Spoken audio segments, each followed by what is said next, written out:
மேலறை தியானம் மே மாதம் 9ஆம் திகதி சனிக்கிழமை 2026ஆம் ஆண்டு. எழுதியிருப்பவர் லூயி அலககோன், மிசியோன்ஸ், ஆர்ஜென்டினா. தலைப்பு புதுப்பிக்கப்பட்டது.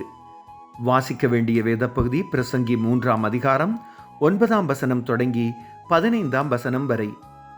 இன்றைய நாளுக்குரிய தியான வசனம் வெளிப்படுத்தல் 15ஆம் அதிகாரம் 3ஆம் வசனம். கர்த்தாவே, தேவரீருடைய கிரியைகள் மகத்துவமும் ஆச்சரியமுமானவைகள். பூமியின் மேற்பரப்பில் இருக்கும் மலைத்தட்டுக்கள் ஒன்றுடன் ஒன்று மோதும் நேரத்தில் ஏற்படும் அமுக்கம் காரணமாக உடைவு ஏற்படும். பரகுவே, பிரேசில், ஆர்ஜென்டினா ஆகிய 3 நாடுகளும் சந்திக்கும் இடத்தில் இப்படியான ஒரு நிகழ்வு ஏற்பட்டது.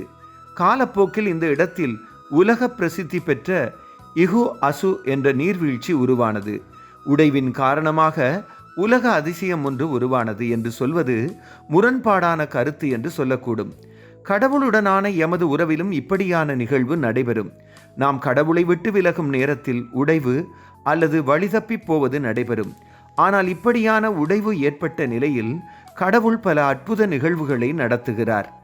இயேசு கிறிஸ்துவின் வழியாக மனிதன் சிருஷ்டிக்கப்பட்டதின் நோக்கத்தை நாம் திரும்ப பெற்றிருக்கிறோம். கிறிஸ்துவின் இரக்கம், கருணை, தயவு ஆகியவற்றின் வழியாக நாம் புதுப்பிக்கப்பட்டிருக்கிறோம்.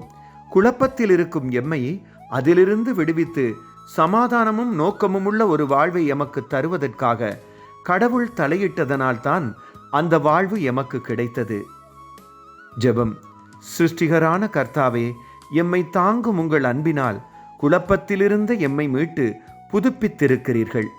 எல்லா கனமும் மகிமையும் நன்றியும் உங்களுக்கே உரியவை.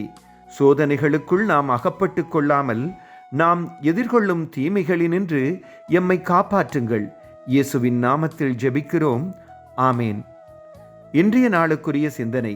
கடவுளின் அன்பும் இரக்கமும் எனது உடைவுகளை சீராக்கும்.